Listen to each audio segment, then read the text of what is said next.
No sé qué sensaciones les ha provocado esta discusión, congresista Mabela. Sí, yo he tenido la misma percepción. O sea, había una serie de ofertas de políticas públicas que parecían que se estaban dando en un gobierno de iniciación. Pero paralelo a ello he sentido un populismo mal disimulado a lo largo de todo el desarrollo del discurso, ¿no? En primer lugar, políticas, la mayoría, a ser desarrolladas el próximo año, una visión de desarrollo de obra pública en todos los niveles, educación, salud, vivienda, que de alguna manera está orientada a hacer gasto público, a mí me parece intensamente, ¿no? Pero sobre la base de una relación bilateral entre el capital privado y el capital público, en el que a mi juicio se está intentando promover cada vez la menor presencia del Estado en aspectos que a mí me parece no deberían ser enfocados así, como por ejemplo, electricidad, por ejemplo, ¿no? Y de otro lado he sentido un populismo... Ahí, permíteme solamente, sí, Rosa, una tingencia. El hecho de que hayan varias empresas públicas en situación calamitosa, porque así como...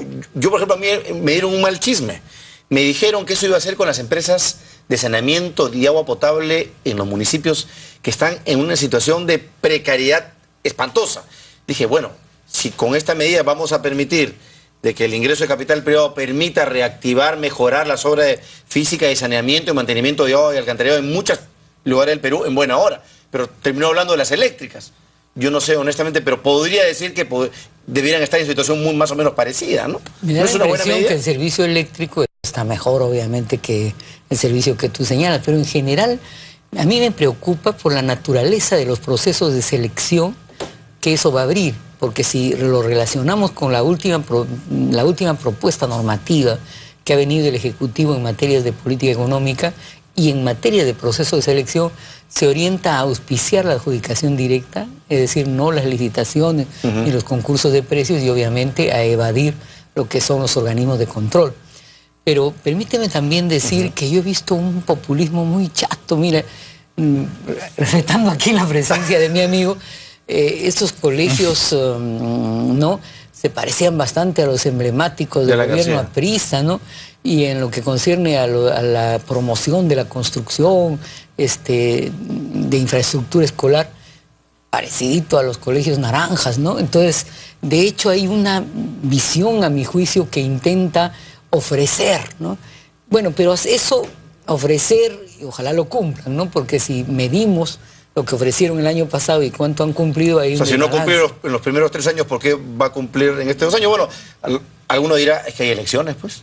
Claro, debe tener algún tipo de aspiración hay un contexto, alguna candidata, ¿no es cierto?, que represente los intereses del oficialismo. Creo que hay un contexto preelectoral, obvio, ¿no? Pero, por ejemplo, hay parámetros ya populacheros, ya ni siquiera populistas. ¿Cómo cuál? Por ejemplo, ofrecer nuevas cocinas y nuevas ollas para los comedores, o por ejemplo, ofrecer pañales. El programa Bienvenido, ¿no? El recién nacido de la madre. Lo cual, por supuesto, está bien, ¿no? Pero ese debe ser el eje de una política, de un mandatario que creo debe transmitir políticas de Estado mirando al segundo centenario. Y yo, como trabajo seguridad ciudadana, Mario, definitivamente en ese nivel bien deficitario. Vamos a dejar la educación. Ya nos planteó esta mañana cómo iba a dividir supuestamente o hipotéticamente el gasto. Dijo que, bueno, casi la mitad lo iba a destinar a remuneraciones y a la aplicación, pues, de la ley de educación, ¿no? Pero 2.500 millones estaban destinados a infraestructura, a la construcción de colegios rurales, a gastos de mantenimiento, a la promoción de la educación física y a la promoción de la educación secundaria. Entonces, el tema de fondo aquí es que tú no puedes decir en términos genéricos tanto dinero que de repente se pueden desdoblar en adjudicaciones directas. Pero yendo a otro tema que a mí me parece interesante y que creo que expresa un intento de sortear la crisis política última que ha vivido el partido de gobierno, a mí me ha parecido hasta paradojal, por decir algo educado, que haya señalado el mandatario que hay que hacer democratización interna dentro de los partidos, o el señalamiento de la ministra Ana Jara, que no hay que confundir lo que son las políticas del Ejecutivo con el Legislativo. Yo espero que haya coherencia en eso, ¿no? O sea, ¿usted votó por la lista de oposición, congresista?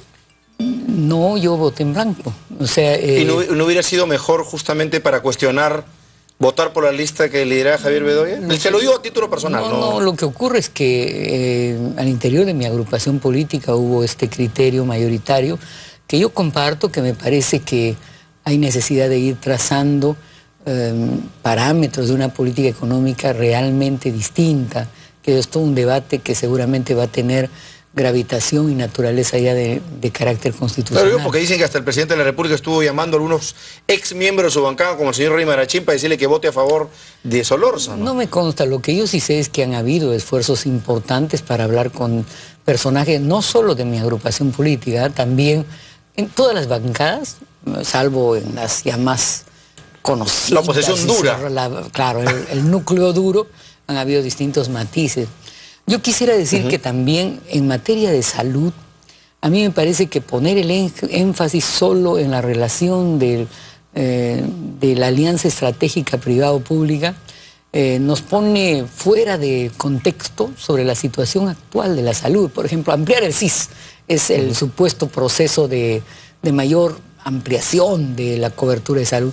Y si usted ve cómo está el servicio de salud actualmente en el Perú, mire, el día de ayer yo tuve oportunidad de estar en el hospital de policía y a visitar... Que ha sido declarado en emergencia, claro, hecho sea de paso. Pero donde he visitado a dos compañeros de promoción de mi pareja, que es un oficial retirado, no se imagina usted el abandono lo he visto personalmente, ese nosocomio, ¿no? Es terrible. Y entonces, mire, digamos que si la inclusión en materia de salud es la incorporación al servicio de salud, debería eso partir de un balance de la situación real de la salud.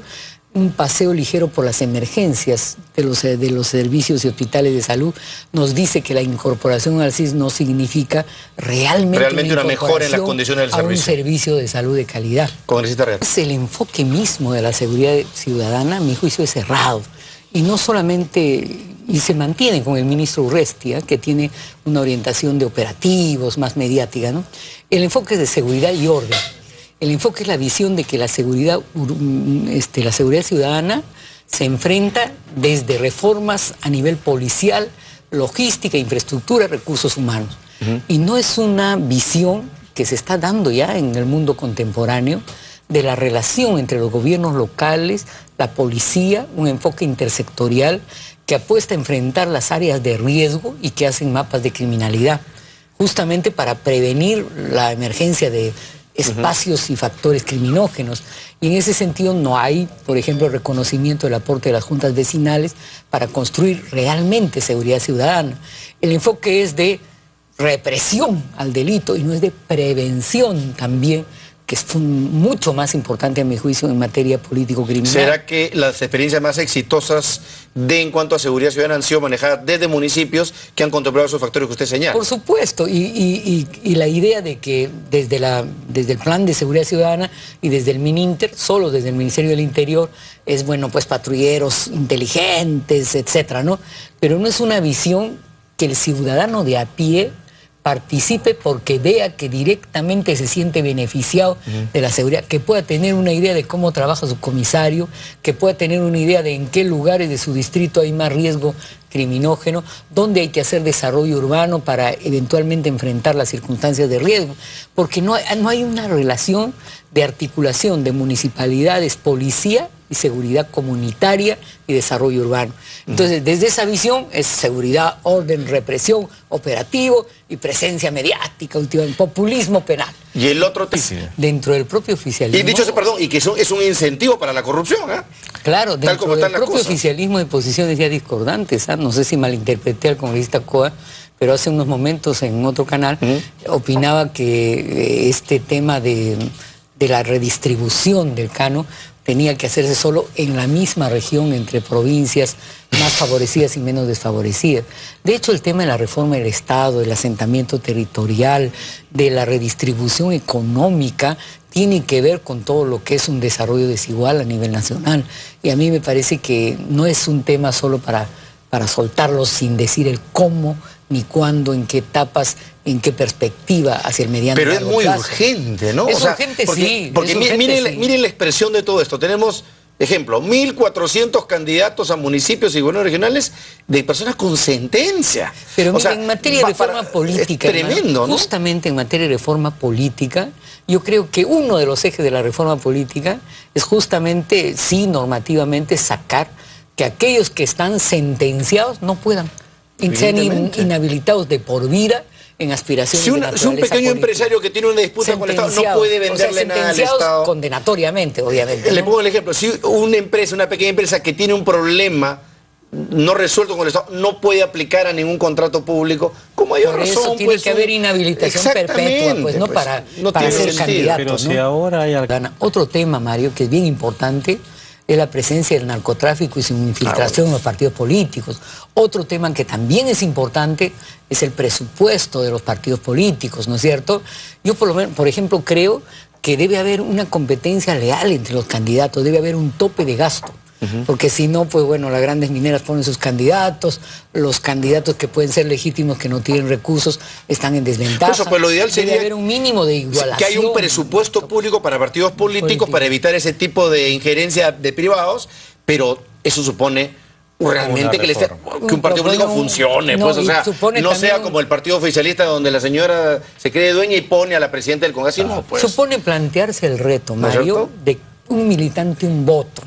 Supone elecciones primarias en las agrupaciones políticas. Controladas por la OMP. Supone superar el viejo y oligárquico caudillismo que está más allá de las ideologías. Supone, por ejemplo, desarrollar mecanismos de verdadera democratización, no solo en partidos, sino también en organizaciones y cacicazgos y liderazgos provincianos que detrás tienen principalmente poder económico, poder de la droga y el narcotráfico. Supone en consecuencia también un cambio real en el poder electoral, ¿no? Que lo haga mucho más eficaz y diligente. Y otro tema que no se tocó, permíteme, aunque sea unas líneas plenamente, es el tema anticorrupción, porque la oferta que lleva el gobierno como el eje de su apuesta es la imprescriptibilidad de los delitos contra la corrupción. Y el gobierno sabe que ese tema no solo está trillado, sino que no sale, pues, porque implica modificación constitucional. Exacto. Y no hay votos. Y, por ejemplo, no se levantó el fortalecimiento de la Comisión Nacional Anticorrupción con presupuesto que el señor Castilla le niega, o la promoción de la transparencia y la rendición de cuentas en todo el ámbito de todos los sectores del Estado y de los gobiernos regionales y locales. La malversación es el tema de la corrupción en los ámbitos locales y regionales. ¿Qué política hay sobre eso, no? El prevaricato judicial, el tráfico de influencias. Sobre el delito se dice combate al delito, a la criminalidad organizada, al sicariato, pero la mayoría de las transgresiones de delito en el país son de naturaleza patrimonial. Y sin aplaudir el delito, en el caso de la delincuencia primaria, tiene detrás, pues, sobre todo, no lo único, pero tiene temas de pobreza crítica juvenil. Yo creo que, por ejemplo, un programa de inserción laboral real, no un cachuelo ni capacitación, sino de verdad, inserción productiva, es una respuesta seria a la problemática de la seguridad. Yo creo que lo que deberíamos hacer todas las agrupaciones políticas es educar a las nuevas generaciones en transparencia, en rendición de cuentas. Creo que hay que levantar casos emblemáticos de lucha contra la corrupción en ámbitos locales, regionales y nacionales. Creo que no hay que apañar a unos y combatir a otros. Creo que en materia anticorrupción debemos estar más allá de las ideologías. Y a mi juicio, en materia de control, hay que establecer también mecanismos de controlar al controlador. Creo que, por ejemplo, el Contralor debería ir al Congreso a dar un informe no solo estadístico, sino realmente eficaz de los actos de control. Por ejemplo, las autoridades que auditan dependen de la Contraloría, pero ejecutan en ámbitos locales y regionales. Miren el problema de la Municipalidad de Lima a propósito de la Caja Metropolitana, ¿no? O sea, al final supuestamente que es un funcionario que depende de la Contraloría, pero es nombrado y tiene como jefe a una persona que depende de la autoridad política. Entonces, hay un sinsentido ahí que no las autoridades de control deben tener cierta autonomía. Acá en la avenida Arequipa vas a tener los buses casi hasta la campaña electoral gratis. Estás subvencionando más o menos 12 millones de soles de la plata de todos los limeños, ¿verdad? Para subvencionar campaña política. Cuando una prueba se hace pues 15 días, 20 días, ¿cómo es, no? Claro. Pero, oye, 60 días, ponerlo gratuitamente, ¿cuál es el sentido, verdad? No tiene ningún sentido. El color verde, el color verde. No el color verde y no el color verde limón. Perdón, es de uso también, tampoco exageremos, ¿no? Es de uso ciudadano hacer pruebas en este tipo de políticas de transporte, ¿no? Además, veamos la reacción frente a la modificación del transporte, ¿no? Hay una reacción cerril, están tratando de crear un conflicto entre el Callao y Lima. Yo creo que la reforma del transporte es necesaria. ¿Debe hacerse bien? De acuerdo. ¿Debe evitarse hacer clientelismo de esa reforma? De acuerdo. Pero no al grado de no hacerla. Hay reformas que son sustanciales para el desarrollo metropolitano, ¿no? Yo les agradezco a ambos. Esperemos la presentación del gabinete Jara.